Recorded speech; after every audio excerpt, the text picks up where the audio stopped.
Berfirmanlah Tuhan, sampaikanlah suaramu kepada umatmu lewat hambamu ini. Urapi hambamu, urapi kami semua, supaya setiap pendengaran kami diurapi Tuhan dan hati kami dijamah Tuhan, supaya tanah hati kami menjadi tanah yang baik. Kami siap menerima firman Allah, dan kami semua pulang membawa kemenangan yang daripada Tuhan. Berkati Tuhan firman-Mu dalam nama Tuhan Yesus, yang siap sama-sama katakan amin. Berikan tepuk tangan yang meriah bagi Tuhan Yesus. Please sit down. Welcome home GB Pelita. Nice meet you all. Please join with our social media. Silakan bergabung dengan sosial media gereja, baik sosial media Bapak Gembala di Instagram, Facebook, YouTube, TikTok. Dan terlebih saya minta bagi Bapak Ibu yang punya YouTube, silakanlah like, subscribe, comment, and share kepada sebanyak mungkin grup-grup WA yang menerimanya. Meneruskan firman Tuhan itu sangat penting. Itu akan memberkati banyak orang. Dan saya juga menyapa shalom bagi saudara yang ada di live streaming atau YouTube yang sudah ada yang saudara tonton. Dan saya berdoa supaya setiap saudara yang menonton tayangan ini, saudara diberkati berlimpah-limpah dengan kekuatan yang daripada Tuhan. Hari ini kita diberkati dengan firman Tuhan. Kristus menjadi pusat iman kita. Dalam kitab Kolose 1 ayat 24 sampai kepada ayat yang ke-29. Mari sama-sama kita membaca Kolose 1 ayat 24 sampai kepada ayat yang ke-29. 1, 2, iya. Sekarang aku bersuka cita bahwa aku boleh menderita karena kamu, dan menggenapkan dalam dagingku apa yang kurang pada penderitaan Kristus untuk tubuhnya, yaitu jemaat. Aku telah menjadi pelayan jemaat itu sesuai dengan tugas yang dipercayakan Allah kepadaku untuk meneruskan firman-Nya dengan sepenuhnya kepada kamu, yaitu rahasia yang tersembunyi dari abad ke abad dan dari turunan ke turunan, tetapi yang sekarang dinyatakan kepada orang-orang kudus-Nya. Kepada mereka Allah mau memberitahukan betapa kaya dan mulianya rahasia itu di antara bangsa-bangsa lain, yaitu Kristus ada tengah-tengah kamu. Kristus yang adalah pengharapan dan kemuliaan. Dialah yang kami beritakan apabila tiap-tiap orang kami nasihati dan tiap-tiap orang kami ajari dalam segala hikmat, untuk memimpin tiap-tiap orang kepada kesempurnaan dalam Kristus. Itulah yang kuusahakan dan kupergumulkan dengan segala tenaga sesuai dengan kuasanya yang bekerja dengan kuat di dalam aku. Suratan Rasul Paulus kepada jemaat Kolose dengan latar belakang ceritanya bahwa ada namanya guru-guru palsu yang ingin menyesatkan iman daripada jemaat di Kolose, supaya mereka jangan berfokus atau jangan berpusat pada Kristus.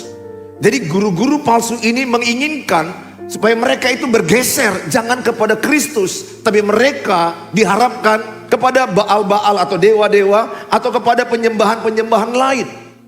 Sehingga Rasul Paulus dari dalam penjara, dia menuliskan kepada jemaat Kolose. Di sana ada Epapras, muridnya, yang sama-sama mereka merintis di Efesus, kemudian Epapras merintis di Kolose. Jadi kota Kolose dengan Efesus itu nggak terlalu jauh. Dengan satu tujuan bahwa Rasul Paulus dari dalam penjara, dia berdoa dan dia menuliskan surat ini supaya jemaat Kolose tetap berfokus kepada Kristus. Hal yang sama yang Rasul Paulus sampaikan kepada jemaat Kolose, hal yang sama aku sampaikan sama saudara. Supaya saudara jangan melenceng fokusmu. Supaya saudara fokus kepada Kristus. Jangan fokus kepada persoalan. Jangan fokus kepada uang. Jangan fokus kepada pencapaian. Jangan fokus kepada harta, jabatan. Saudara letakkan Kristus menjadi senter dalam hidupmu. Menjadi pusat utamamu. Mana tahu di antara kita ini sudah mulai bergeser. Sehingga hari-hari ini mulai berpikir uang, harta, kekayaan. Sehingga saudara berpikir, enak dengan kekayaan, bisa saya menikmati dunia ini. Dengan harta saya bisa lebih baik lagi. Saudara, iblis mulai menyimpangkan fokus utama umat Tuhan. Saya bersyukur pada malam ini saudara mendengarkan suara Tuhan. Supaya setiap saudara jangan lari fokusmu. Jangan salpok.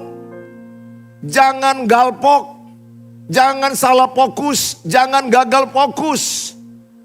Termasuk saudara, jangan saudara fokus kepada masalah.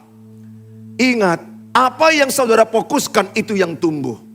Ketika bunga saudara siram, maka bunga itu yang akan tumbuh.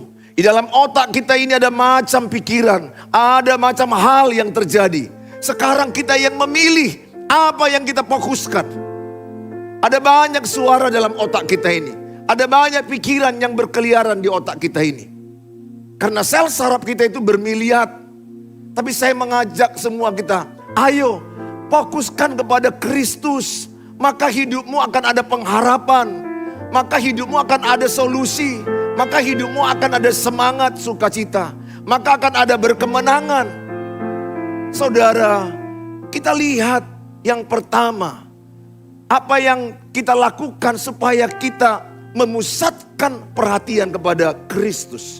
Supaya iman kita kepada Kristus. Yang pertama, Kristus rela menderita. Katakan, Kristus rela menderita bagiku. Kristus rela menderita bagiku. Di dalam kitab Kolose 1 ayat 24. Sekarang aku bersuka cita bahwa aku boleh menderita karena kamu. Dan menggenapkan dalam dagingku apa yang kurang pada penderitaan Kristus untuk tubuhnya, yaitu jemaat. Garis bawahi ada kata, sekarang aku bersuka cita bahwa aku boleh menderita karena kamu. Saudara, ada kata bersuka cita dalam penderitaan. Saudara, Rasul Paulus dipasung dengan Silas. Yang mereka lakukan adalah menyembah Tuhan. Yang mereka lakukan adalah membawa aroma penyembahan, pujian. Dan Allah memberkati mereka dan mujizat terjadi. Saya mau tanya sama saudara. Hari-hari ini apa fokus saudara? Apa yang sering saudara katakan sehari-hari? Apa yang sering saudara ucapkan sehari-hari? Itulah fokusmu sekarang. Apakah saudara saat-saat ini lebih sering membicarakan masalah? Rasul Paulus ada penderitaan, ada persoalan. Saudara, bahkan kalau kita lihat 2 Korintus 11, bagaimana Rasul Paulus menderita. Bagaimana keadaannya? 2 Korintus 11 ayat 23 sampai 27. Apakah mereka pelayan Kristus? Aku berkata seperti orang gila. Aku lebih lagi. Aku lebih banyak berjeri lelah. Lebih sering di dalam penjara. Didera, di luar batas. Kerap kali dalam bahaya maut. 24. 5 kali aku disesah orang Yahudi. Setiap kali 40 kurang 1 pukulan. 25 sama-sama. 3 kali aku didera. 1 kali aku dilempari dengan batu. Terus 3 kali mengalami karam kapal. Sehari semalam aku terkatung-katung di tengah laut. Sama-sama. Dalam perjalananku aku sering diancam bahaya banjir. Dan bahaya penyamun. Bahaya dari pihak orang-orang Yahudi. Dan dari pihak orang-orang bukan Yahudi. Bahaya di kota. Bahaya di padang gurun. Bahaya di tengah laut. Dan bahaya dari pihak saudara-saudara palsu. Terus. Aku banyak berjeri lelah dan bekerja berat. Kerap kali aku tidak tidur. Aku lapar dan dahaga. Kerap kali aku berpuasa, kedinginan dan tanpa pakaian. Coba kira-kira penderitaan saudara mengikut Kristus dengan penderitaan Paulus berimbang gak? Mana lebih menderita? Saudara atau Rasul Paulus? Ada di sini karena mengikut Yesus dilempari batu? Gak ada. Ada di sini yang karena mengikut Yesus masuk penjara? Gak ada. Ada di sini yang karena mengikut Yesus masuk rumah makan? Banyak. Ada di sini karena mengikut Yesus, dia terkatung-katung di tengah laut sehari semalam? Tidak ada. Ada di sini yang karena mengikut Yesus, dia didera, dipukul, kedinginan, tidak ada baju. Tapi dia berkata, aku bersuka cita mengerjakan ini. Saya ambil hikmat dalam diri saya sebagai gembala jemaat. Tuhan, kalau Rasul Paulus bersuka cita dalam penderitaan itu, bagaimana dengan saya? Oh Tuhan, betapa malunya saya kalau saya hanya gara-gara capek mengeluh. Hanya gara-gara sedikit pening mengeluh. Saya tidak tahu dengan hidup saudara. Apakah hari-hari ini mana lebih banyak mengucap syukur atau mengeluh? Tanya sebelahnya, kau lebih banyak mana hari-hari ini? Coba lihat wajahnya, kalau bersyukur dia senyum. Kalau mengeluh mukanya menakutkan. Saudara, sependeritaannya kita. Rasul Paulus menderita karena pelayanan. Tapi pesanku samamu, jangan besar-besarkan masalahmu. Jangan ceritakan terus berulang-ulang masalahmu. Setiap engkau menceritakan masalahmu, maka engkau menumbuhkan masalah. Ceritakanlah imanmu. 2 Korintus 4 ayat 13. Orang yang beriman memperkatakan imannya. Bahkan lebih baik engkau memperkatakan apa yang kau harapkan. Aku memperkatakan apa yang ku mau jadi, itu lebih bagus. Bukan memperkatakan situasiku. Bukan memperkatakan keadaanku. Pernahkah engkau menjumpai orang, asal ketemu masalah. Asal jumpa nanti samamu, banyak kali masalahku. Apa rupanya? Mertuaku, benci kali aku sama dia. Dia apa yang mertuamu kau? Jijai kali aku lihat mukanya itu. Apa yang kubuat pokoknya gak ada yang benar sama dia. Masalah terus. Sebentar lagi nanti pergi jumpa lagi. Banyak kali masalahku. Apa masalahmu? Edaku, dipitnahku. Katanya bolu yang kukasih itu ada racunnya. Padahal itu bolu asli. Tanpa racun. Jumpa lagi besok. Banyak kali masalahku. Suamiku ngorok tidurnya.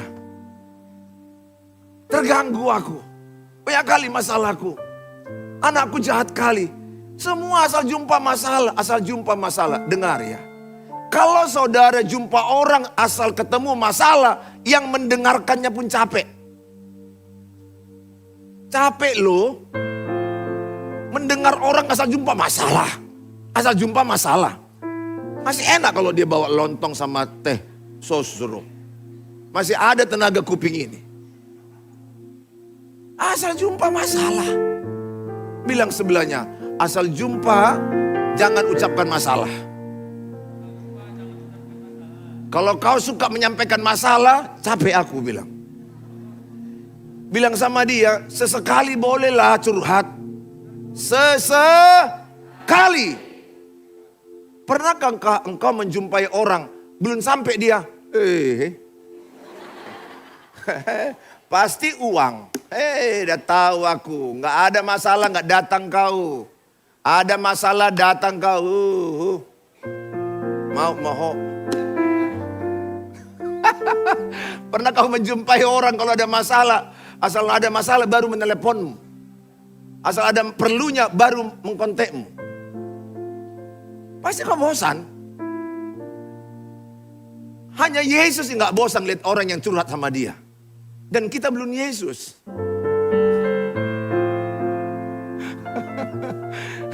Asal jumpa masalah. Ingat, apa yang kau ucapkan itu yang tumbuh. Ketika kau mengucapkan imanmu, imanmu yang tumbuh.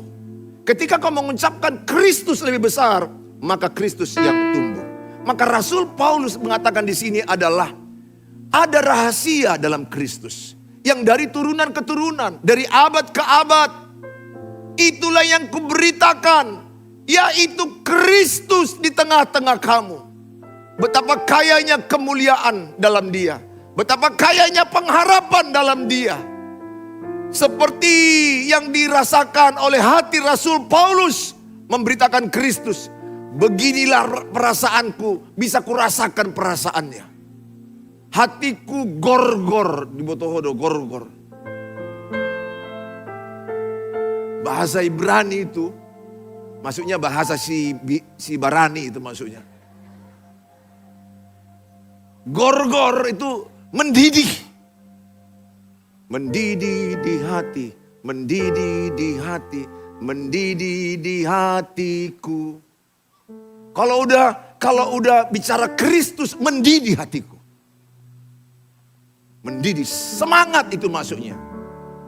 Bahasa Inggrisnya on fire.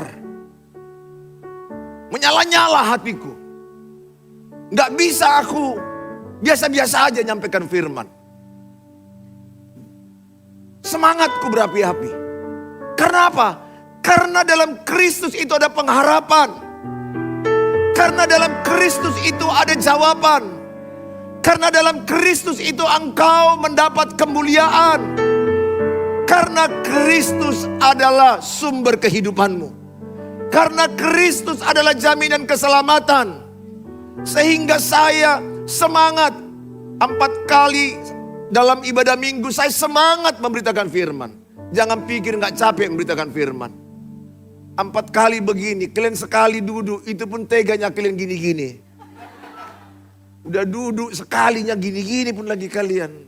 Ada lagi juga dengar khotbah main mata di sama aku gini-gini. Ngapain aku kok main matai? Terganggu aku. Saudara, hatiku mendidih menyampaikan firman. Saya sama ibu gembala sama keluarga kalau berangkat ke perapat. Anti supaya saya jangan tidur, khotbah lah di mobil. Dengar khotbah. Jadi mereka ini tidur di mobil, saya hanya dengar khotbah, udah sampai di perapat baru bangun. Atau sampai di Siantar baru bangun. Saya nggak tidur, saya nggak ngantuk sedikit pun kalau udah dengar khotbah, mendidih di hati. Kenapa? Begitu kayanya firman itu. Begitu kayanya harapanmu dalam Kristus. Kutanyalah samamu. Pernahnya kau bacakan di Alkitab. Carilah Tuhan melebihi emas dan perak. Carilah Tuhan melebihi harta emas dan perak. Sekarang kutanya samamu. Kalaulah di tanah di belakang rumahmu itu. Atau tempat kosmu itu. Ada di situ emas murni 1000 gram tertanam. Mana kau lebih semangat menggali emas itu atau mendengar khotbah ini? Bilang sebelahnya, Tuhan tahu arti ketawamu, bilanglah sebelahnya. Mau usah diterjemahkan.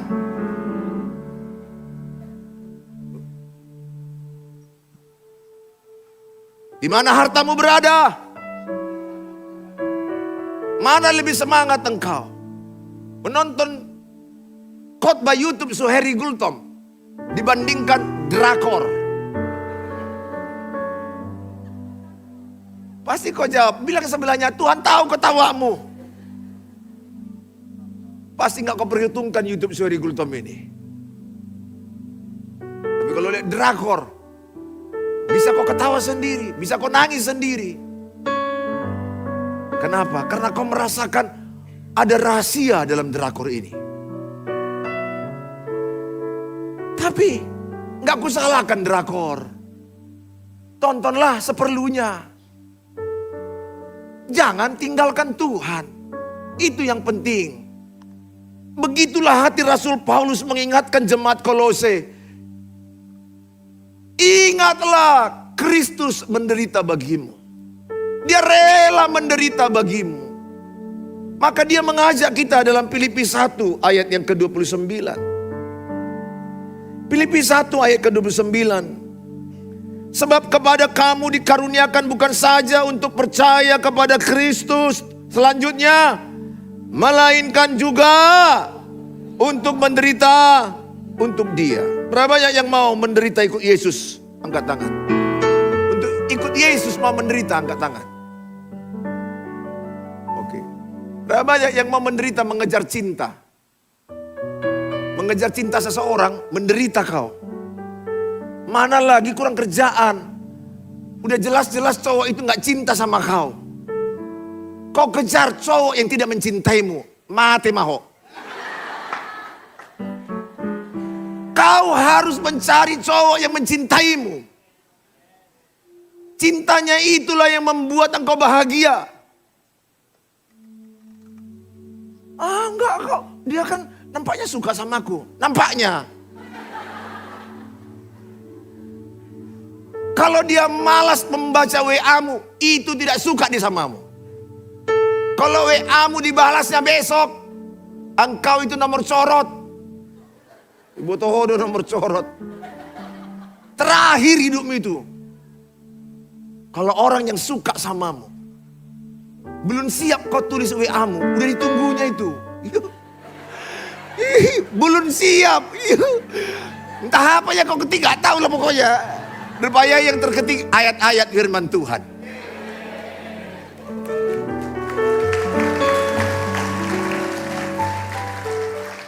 Capek kau mengejar orang yang tidak mencintaimu.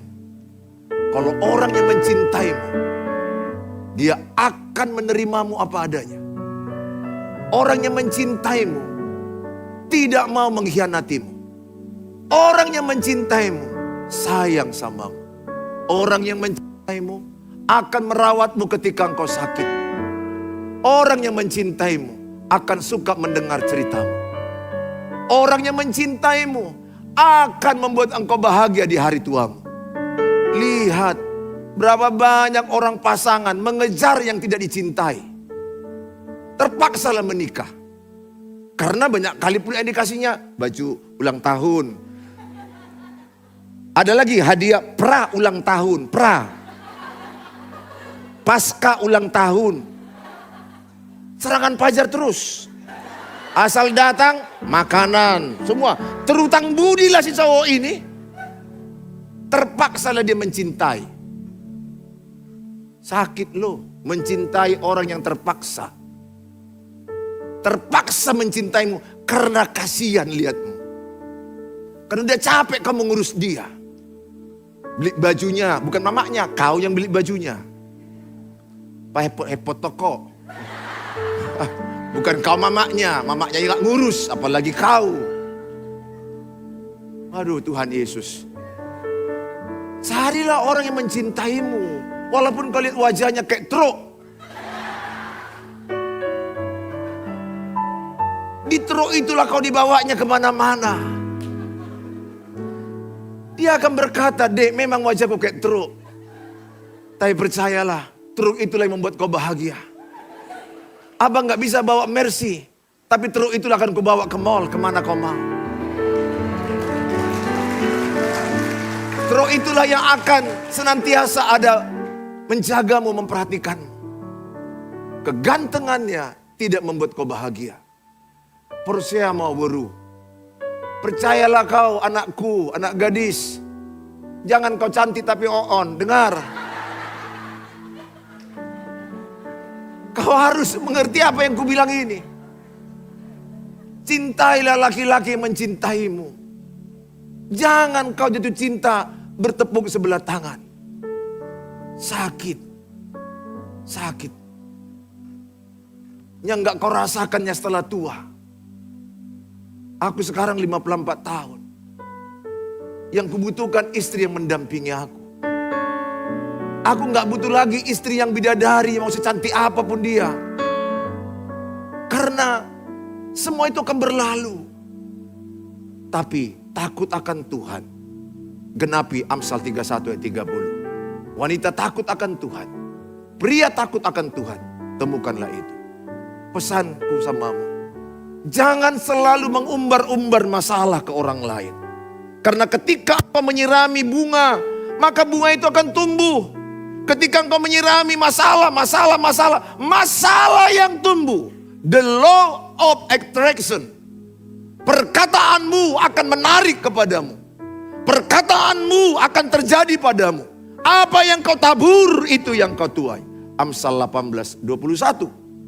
Hidup dan mati dikuasai lidah. Siapa suka menggemakannya akan makan buahnya. Maka jangan perkatakan masalahmu. Sesekali boleh. Perkatakan imanmu. Perkatakan pengharapanmu. Di dalam Yesus ada pengharapan. Engkau bisa berkata, bersama Yesus aku cakap menanggung segala perkara. Filipi 4 ayat 13. Bersama Yesus aku kuat. Bersama Yesus tidak ada mustahil. Bersama Yesus aku bisa mencapai tujuan-tujuan anak-anakku. Bersama Yesus aku bisa S1, S2, S3. Bersama Yesus aku bisa sukses dalam berusaha. Bersama Yesus aku sehat, aku sembuh. Daripada engkau terus memperkatakan, sakit kepalaku. Asal kau jumpa orang, perutku lagi loh. Cacingannya kau katanya. Habis itu sakit lagi betisku. Kau capek terus. Lebih bagus kalaupun sakit, ucapkan dengan iman. Dalam nama Yesus. Oleh iman sakit kepalaku sembuh. Bukankah lebih baik berpengharapan tanpa dibandingkan tidak berpengharapan? Sama-sama punya masalah. Yang satu berpengharapan, yang satu tidak punya pengharapan. Yang satu putus asa, yang satu semangat. Saya hanya katakan kepadamu, Kristus rela menderita untukmu. Dalam 2 Timotius 2 ayat yang ketiga. 2 Timotius 2 ayat 3. Ikutlah menderita sebagai seorang prajurit yang baik dari Kristus Yesus. Kalau Kristus sang kepala menderita, maka tubuhnya adalah jemaat juga menderita. Supaya sempurna penderitaan itu. Betul, Kristus yang mati di kayu salib. Tapi meneruskan pemberitaan firman, meneruskan berita firman, perlu ada penderitaan. Rasul Paulus meneruskan firman, ada penderitaan. Hamba-hamba Tuhan lihat, ada yang ditangkap, ada yang dibunuh, ada yang dimutilasi. Lihat, gak usah jauh-jauh, no mention. Lihat apa yang dia alami oleh keluarga-keluarga mereka. Munson, Deninger yang ada di Nias. Mereka dari Jerman. Banyak mereka yang mengalami mati di hidup-hidup. Mati kemudian dibunuh. Mereka mengalami penyiksaan. Saudara mungkin lihat cerita bagaimana no mention, itu gak mudah. Mereka sakit. Mereka tinggal di negara Eropa yang begitu makmur. Tapi mau demi Injil masuk ke tanah Batak. Itu adalah karena mereka menyadari betapa kayanya Kristus. Betapa mulianya ada dalam Kristus. Seperti mereka itulah semangatku sekarang.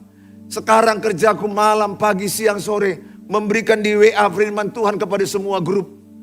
Gak peduli aku gak dibaca atau gak dibaca, aku kirimi aja. Paling tidak satu waktu ada mereka akan lagi punya masalah. Pas baca itu. Dan terjadi sering. Ku kirim baru mereka bilang, makasih Pak Suheri.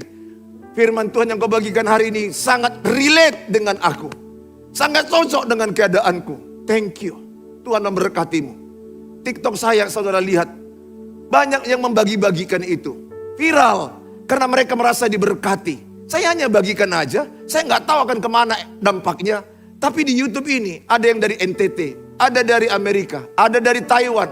Bukan karena negara-negara itu aku bangga. Tapi aku senang firman Tuhan tanpa batas sekarang. Saya di sini sekarang ada bisa di kamarnya menonton saya. Bahkan di toilet, di rumah sakit, dimanapun mereka bisa menonton saya. Sehingga saya terbakar sekarang memberitakan firman. Ada risikonya, saya bisa dipenjara. Saya bisa difitnah. Saya sudah siapkan mental saya sampai di sana. Kenapa? Karena saya tahu itu tugasku. Memberitakan Kristus kepada orang. Ada banyak orang yang tersesat. Ada banyak orang yang tidak tergembalakan. Ada banyak keluarga yang hancur. Ada banyak pernikahan yang menyedihkan. Pagi bertengkar, siang bertengkar, malam bertengkar. Yang paling menyedihkan itu anak-anak mereka. Mereka letih, mereka lelah. Mereka kehilangan tujuan. Baru-baru berita lagi tadi pagi saya dengar. Satu keluarga meninggal hanya gara-gara banyak utangnya. Satu keluarga bunuh diri. Lagi viral. Satu keluarga bunuh diri hanya gara-gara banyak pinjamannya. Maka saya berdoa. Seandainya mereka mengenal Kristus dengan benar. Mereka tidak perlu bunuh diri. Tahukah saudara kenapa Yudas Iskariot bunuh diri? Dia stres, dia tertuduh. Pesanku samamu, apapun dosamu, gak perlu tertuduh. Oleh darah Yesus, merah akan putih seperti salju. Seberat apa dosamu, dalam Kristus ada pengampunan sempurna. Dia tidak mengingat-ingat dosa masa lalumu. Dia tidak mengungkit-ungkit masa lalumu. Oleh karena itu, engkau juga dengar, supaya pernikahanmu bagus. Jangan ungkit-ungkit kesalahan pasanganmu. Membangun pernikahan butuh 2 orang. Menghancurkan pernikahan cukup 1 orang. Hancur enggak pernikahan kalau ada 1 orang selalu mengungkit-ungkit kesalahan pasangannya? Selalu, asal apa? Kau ya, sejak dunia belum diciptakan udah rusak kau, katanya. Cobalah. Suaminya bingung, apa aku? Itulah mulut-mulut Jabir, jago bicara.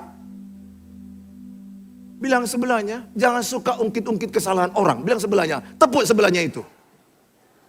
Serius saya, jangan ungkit-ungkit kesalahan orang. Amin. Supaya akur rumah tanggamu. Supaya akur kau beredah. Karena kesalahan Edam itu banyak samamu. Jangan-jangan kesalahanmu juga banyak. Jangan. Saya hanya mau katakan kepada saudara. Kristus rela menderita untukmu. Bukan hanya dia mati di kayu salib. Dia berkata dalam Ibrani. Pasal 13 ayat yang kelima. Sekali-kali aku tidak pernah meninggalkan engkau. Dia adalah Allah yang tidak pernah meninggalkan engkau. Di poin yang kedua. Kuat kuasa Kristus ada pada kita. Kristus menyatakan kuasanya. Di pada ayat yang ke-29 ini, saya bacakan untuk kita.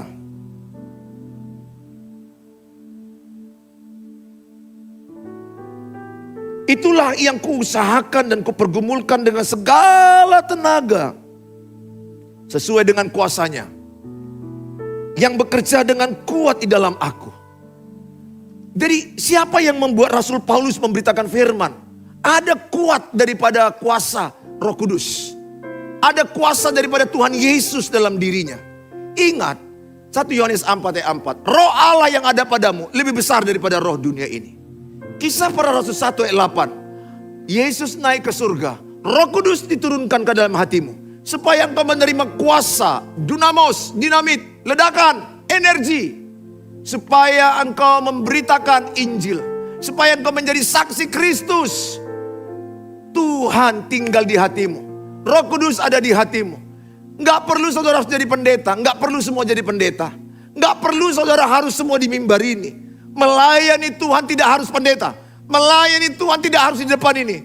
Melayani Tuhan dimanapun engkau berada. Itu ladang pelayananmu. Engkau ada di kuliah. Itu ladang pelayananmu. Engkau ada di bisnis online. Itu ladang pelayananmu. Engkau ada mungkin jualan usaha, itu ladang pelayananmu. Mungkin engkau ada di pekerjaan sebagai karyawan, di perusahaan, di tempat restoran makanan. Itu pelayananmu.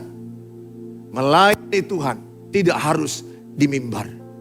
Di mana engkau berpijak, engkau bisa melayani Tuhan.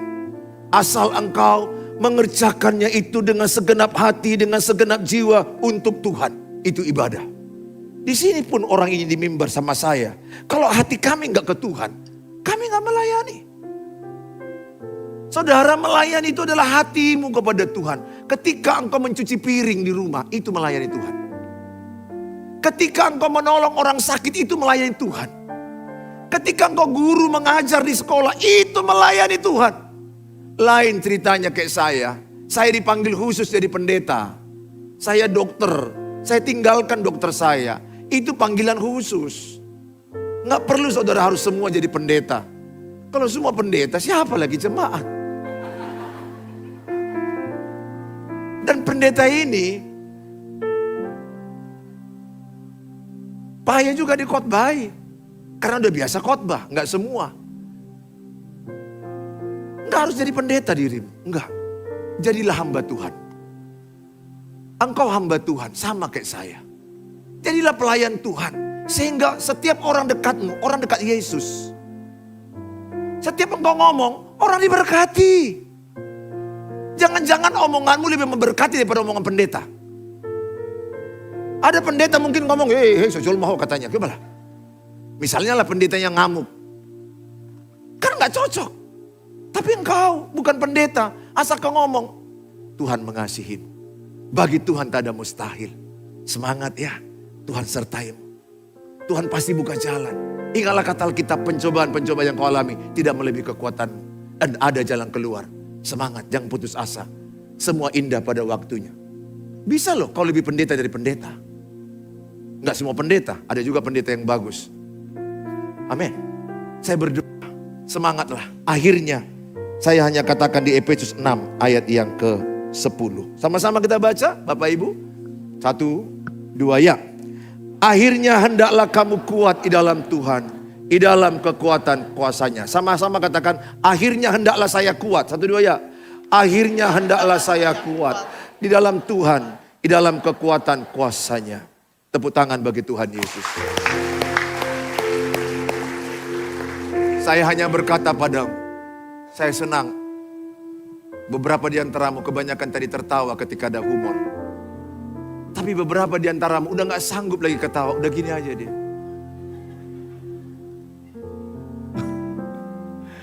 Ingat ya, ketawa itu obat yang manjur. Perlunya kau tertawa, perlu kau me time.